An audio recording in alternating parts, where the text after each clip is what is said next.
Our story begins with our protagonist, Hyun-ho, apple juice. It brings a feeling of adulthood when you first taste it, but to him, it was disappointing, something that only made him feel sick. It wasn't just the flavor, though. He was worried about his school life. A voice told him he looked bored. He wasn't sure what that meant. A girl nearby noticed the expression on his face and said he looked uninterested. He got a little nervous and apologized, but she admitted she felt the same way. It was a gathering meant to encourage mingling with female classmates, but it didn't seem like it was working. Still, she told him not to be too disappointed. Who knows? Maybe something fun would happen later. Another person approached, announcing that they'd be heading to the karaoke room soon and asked if they were coming. They both nodded enthusiastically. Another guy stood up and shouted that round 2 would be karaoke and hoped the freshmen wouldn't skip out, especially the girls. Not knowing how to sing, Hyun-ho wondered if he should go. His friend Dae came up to him, tugging on his shirt, trying to get his attention. Hyun-ho didn't understand what she was getting at. She was talking about the second round. She couldn't drink anymore and asked him to leave with her. He reminded her that freshmen weren't supposed to bail out. Dee planned to sneak away before anyone noticed. She gave him a light hit and insisted on knowing what he would do. He agreed to go with her, but asked her to stop hitting him. Moments later, the two were walking down the street. Dae, proud of herself, commented on how nice it was to leave the party with him. Unsure of what to say, he just nodded. Remembering the girl who spoke to him earlier, he couldn't help but wish he had stayed just a little longer. For the first time in his life, he was starting to feel something called love. Dee had prepared a special ramen to celebrate. She wanted to commemorate them becoming freshmen at a prestigious university, but Hyun-ho couldn't understand why she was saying that while holding a bottle of apple juice. To her, they had studied really hard and now were finally in university together. She wanted to celebrate that with him. He felt a little nervous and speechless. Dae guessed he was just thankful she came with him. He quickly denied it. She at least expected a more friendly response. She reminded him of the time she saved him from a dog, or the time she stopped some bullies. They had applied to the same university at the same time, too. She said it was time for him to start calling her Nuna. He thought that was ridiculous and swore it would never happen, though deep down, he probably would feel empty without her. Dae was happy to hear that. Teasing him, she said he was a college student now. He needed to graduate from relying on her. She added that he should start dating, and curiously asked if he had someone in mind. The image of the girl from earlier popped into his head. A bit flustered, Hyun-ho replied that not really. He was already old enough, but she wasn't dating anyone either. They decided to eat before the food got cold. After they finished, he said he was heading out. Dae told him to call her if he saw any bugs. She'd be right by his side. Hyun-ho protested that he could handle bugs too, which made Dae comment that he really was growing up. After she left, he sighed. Whether or not he started dating was his own problem. Still, if he could go out with that girl, how amazing would that be? He debated whether he should clean the chalice before bed.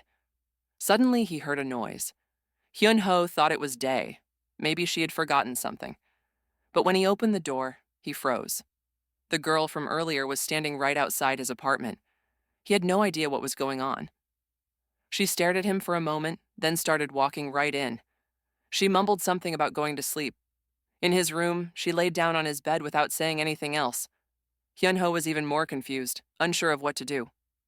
Time passed, and she remained motionless on the bed. She had to be the same girl from the welcome party. She hadn't seemed that drunk earlier. How much did she drink afterward? Now wasn't the time to think about that. He considered calling Dae for help, but hesitated. His thoughts were interrupted by the sound of the girl snoring. He turned to look at her. She had shifted in her sleep, revealing a bit of her cosplay because she felt hot. Hyun-ho, now even more flustered, didn't know what to do. He decided to escape, for now. He went into the bathroom and figured he'd wait there a bit. Maybe she'd leave if he stayed hidden, but he still didn't understand why she was there. Did she live in the same apartment complex? Either way, that beautiful woman was now lying in his bed. He cursed the situation. If only it were someone else. He didn't understand why he even started cleaning the chalice. The night kept passing. It was cold, and he accidentally fell asleep. How long had he been out? Someone shook him awake. The girl thought she'd have to nudge him a few times. When he finally opened his eyes, he saw her still in her cosplay, which immediately made him nervous all over again. She suggested calling an ambulance, but after realizing he was awake, she dropped the idea. Hyun-ho muttered something about the fact she had brought bread. The girl explained she had stained her clothes and tried to borrow the bathroom to clean up. She added not to worry. She hadn't messed up his bed. Hearing that, Hyun-ho started apologizing, saying he'd leave right away.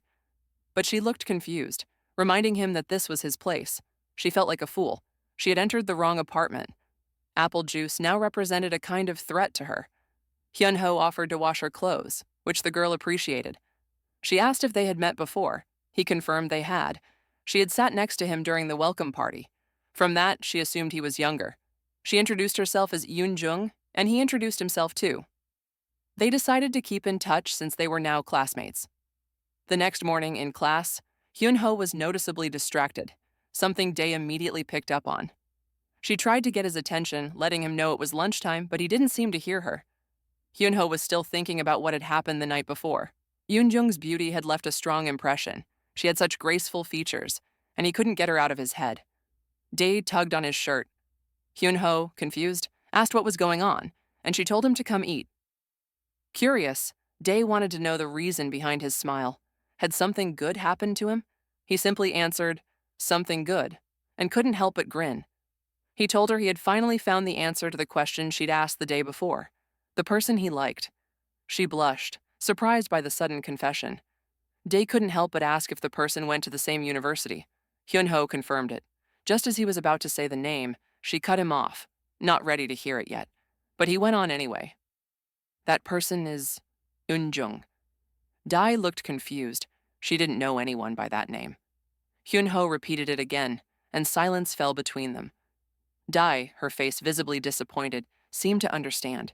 He asked if she knew anything about Yoon-jung. Dae didn't quite get what he meant. He clarified, asking if any other girls talked about her. He'd be okay even if it was something casual. Dae did have some information, but refused to share it. Hyun-ho asked her not to be like that. Blushing, she stared at him for a moment and said she'd tell him in exchange for lunch. He happily agreed to the deal, reminding her she made the offer and not to back out later. Dae stayed silent, frustration written all over her face. As they reached their destination, Hyun-ho asked if Yoon-jung was famous. Dae could tell that he knew how pretty she was. Rumors said she might even be a model, or possibly a celebrity, but it was just a rumor. The main suspicion was that she didn't have a boyfriend, which Hyun-ho saw as an opportunity. Still, it wasn't something to be overly happy about. She probably had high standards, or maybe she wasn't even interested in being in a relationship. In the worst-case scenario, she might like women more than men. Hyun-ho didn't know what to do. Dae simply said it was his problem to figure out. He pushed for more help, reminding her that he had bought her lunch. She felt like just telling him that Yoon-jung didn't have a boyfriend was already a big deal. He didn't know how to respond, clearly disappointed with the situation. Dae stayed quiet for a moment, then mentioned the History Research Club. That was the group Yoon-jung belonged to. Instead of hanging out with people from her department, she mostly spent time with that club. Hyun-ho used to be interested in history too, so if he could get into that club, it might give him a chance to get closer to her. He thought about it, imagining conversations with her about historical topics, then Yoon-jung inviting him out for drinks, and eventually ending up in her room, studying one of the most important subjects, religion. That thought alone made Hyun-ho feel excited. Dae suggested that if he saw her around, he should ask about the club. The idea thrilled him. In Dae's mind, she knew they didn't let just anyone in, but she decided to let him do whatever he wanted. Elsewhere, we see Yoon-jung walking down the street. Upon arriving at her destination, she entered a building and typed in the door's passcode. Inside a room, 4 people were performing a prayer ritual. One of them felt as though their heart was being purified and almost spilled the holy water. Yoon-jung heard the noises from the hall. When she entered the room, she greeted everyone and asked if things were going well. Meanwhile, back at Hyun-ho's apartment, he was staring at his phone when he heard the doorbell.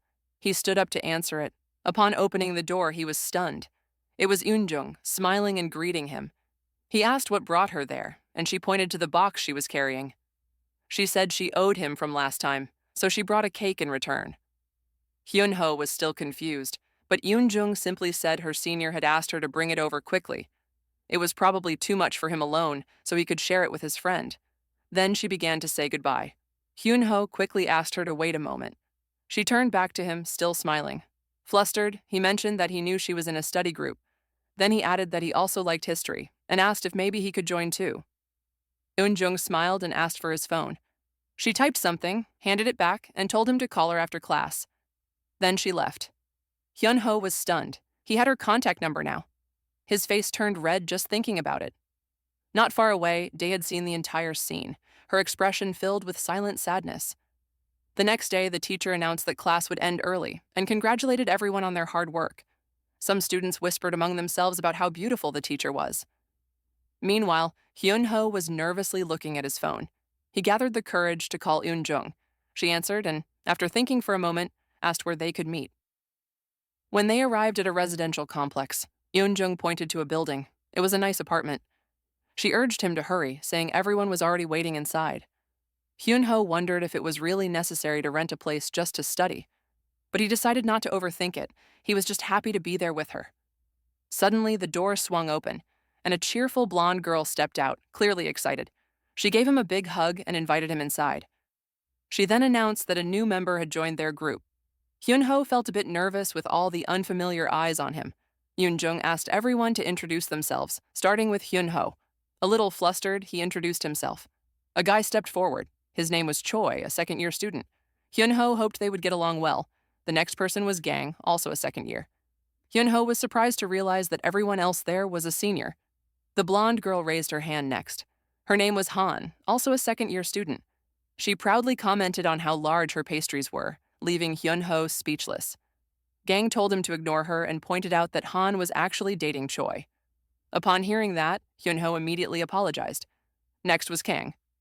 She noted that she had seen him in her afternoon class and told him to consider her his tutor. Hyun-ho was startled. She was his professor. The entire situation was beginning to feel a little suspicious to him. Finally, Eun-jung introduced herself again, saying they would all be working together from now on. Hyun-ho wondered if maybe he was just overthinking things. Then Han suggested they throw a little welcome party for that day. Hyun-ho didn't fully understand what she meant, but Choi clarified that it would just be a few drinks, and asked if he could handle it. Drinking wasn't something Hyun-ho did often. Han noticed Gang's expression. It was clear he didn't seem to like Hyun-ho, something that Gang quietly confirmed. She knew he had been expecting more girls instead of guys. Gang was aware that it hadn't been confirmed whether he would stay, only after he passed the test. Hyunmi had been assigned to Choi, so this time it was Han's turn. She felt a little sorry for having to deal with such a weakling.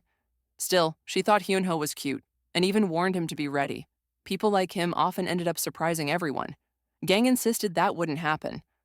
At the restaurant, one of them asked how someone that adorable ended up there. Hyun-ho replied it was because of his interest in history.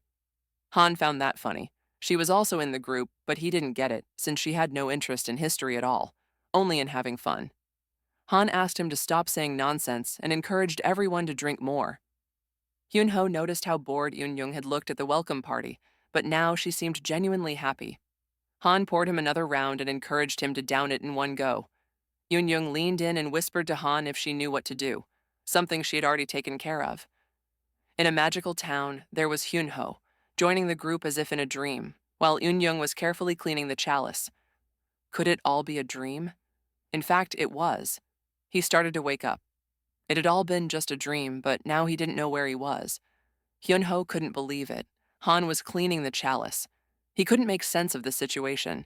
Han thought something was wrong, but was surprised by the chalice's glow, even after drinking so much. A memory came. Wasn't she dating Choi? Hyun-ho asked her if she didn't have a boyfriend, but she remained focused on the chalice. She told him not to worry and pointed toward the sounds coming from the next room. Hyun-ho noticed the strange noises. She said the people next door were her boyfriend and the professor.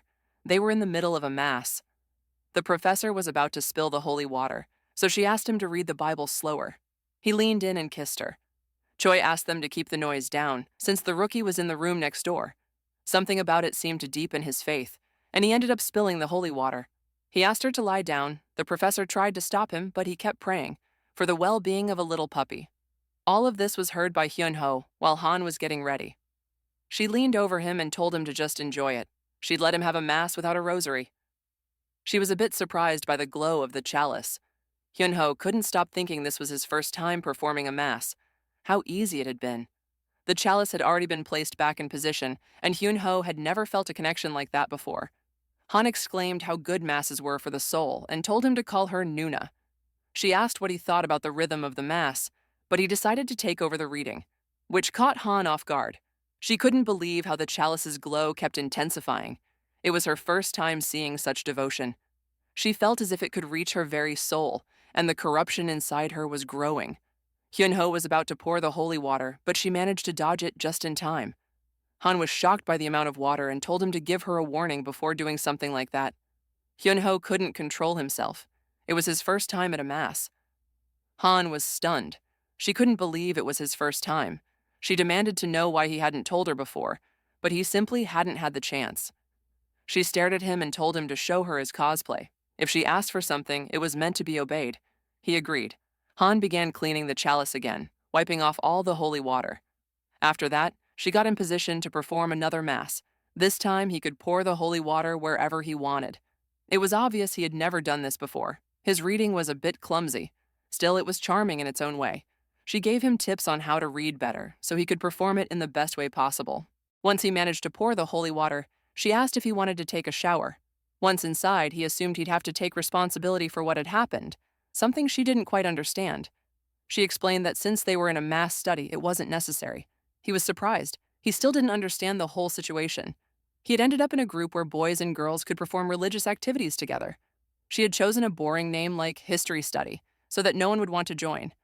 She congratulated him for being part of it. Now all the yogurts from the group could be his, so she kindly asked for his cooperation. His face began to blush. He still didn't get it. To Han, it was obvious. She pointed to the chalice. He would use it every time a girl wanted to have a mass. Hyun-ho had one more question. Was Eun-young part of the group? Immediately, she knew he liked Eun-young. He tried to deny it, but she insisted. Yoon didn't do masses with anyone. Everything that had happened earlier now felt like a lie. Han calmly explained the group to him. Eun-young was the creator, and only she knew its true purpose. He asked once more to confirm if Yoon didn't participate, and she did confirm it. The group had many rules. First, no one outside them should know about the mass study. Second, Yoon was only the host and didn't participate. Third, all masses must be reported to the host. Fourth, the host provides funds for mass-related needs, including that previous office. And the most important rule, each member had to report at least one mass per week, or they'd be removed from the group. Hyun remained silent, trying to process it all. She added that if necessary, the group also offered living expenses. Getting paid to perform masses sounded like a pretty good deal. He apologized and said he couldn't accept. It wasn't his kind of thing, and he wanted to focus on his studies. But in her mind, she couldn't let such a bright chalice go to waste. She had to convince him. She knew he must be sad about not being able to do a mass with Yoon. Everyone else felt the same way. She was so beautiful that everyone was crazy about her, even her own boyfriend. Yoon only spoke with members of the mass group. Han didn't know who would be the first to have a mass with her, but it would certainly be one of the boys in the group. So she asked him how he'd feel if Yoon had a mass with someone else. Hearing that, he made his decision. He would join the religious group. She celebrated the news. She wanted someone as cute as him to be part of it, like a holy machine she had built. If that was the case, they should perform more mass studies. There was no reason for him to refuse. Better to get used to it before it was his turn with Yoon. He stayed quiet for a moment and tried reading the first few paragraphs of the Bible. Han warned him that without the proper preparations, he couldn't begin. She would teach him everything. Hyun started eating a yogurt she had brought. She watched how bad his technique was. It was clearly his first time tasting something that sweet. She handed him some small buns she had with her. In his mind, he needed to get closer to Yoon, to protect her from other men. Han noticed he was a bit more skilled at eating gummies, even if he looked like a baby. Suddenly, she realized he had fallen asleep by accident. He was really exhausted from everything that had happened. The night passed. Later, Yoon received a call. She asked how it had gone and what the test results were. Han informed her that it had been Hyun's first time and that it was a disaster, but his chalice had incredible potential. She looked at him closely. He had been approved. Later, we see Hyun confessing his feelings to Eun while performing a mass. She felt as if her soul was being purified. The more Bible passages she read, the closer she felt to being able to pour the holy water. Just then, the doorbell rang, and we see him waking up after everything that happened the night before. Han had woken him up, and she'd returned at 4 a.m. He couldn't believe the dream he'd had, and he felt a strange sense of pity for Yoon. Suddenly, something started calling him from his door, and to his surprise, it was day. She asked how long he planned on sleeping. If he didn't hurry, he'd be late. He asked her to wait while he washed his face, but upon looking at his chalice, he realized he'd need to take a shower. She protested. There wasn't time for that at the university. On the way, she asked how his day had gone. She was referring to the study session since he had returned so late. He simply said they had gone out for some drinks, which she understood. Immediately, she wanted to know how his chances were, how things had gone with Yoon. He looked away. Nothing had happened with her. Day assumed something like that would happen. If it didn't go well with Yoon, she would allow him to be her candidate, something he didn't quite understand. The professor entered the classroom and greeted everyone. He stared at her. She was the one who had done a mass with Choi in the room next door. Just thinking about that made his chalice begin to glow. He remembered Han's words. Who would be the first to have a mass with Yoon? It would be someone from the group. It couldn't be him anymore. He was already in love with her. No matter what, he wouldn't give up. Dae just stayed quiet, watching him. After class, Hyun and Dae said goodbye since he was heading off to study. Suddenly, Han appeared and hugged Hyun from behind, surprising Dae. Han suggested they study together since he was already headed that way. Seeing Dae, she asked who that beautiful woman was, if they were friends or something more. He replied she was a friend from the same department. Choi was also there and told Han not to bother the freshmen. He rushed them so they wouldn't be late. Hyun finally said goodbye, and they headed to the office. Yoon asked if everyone was present.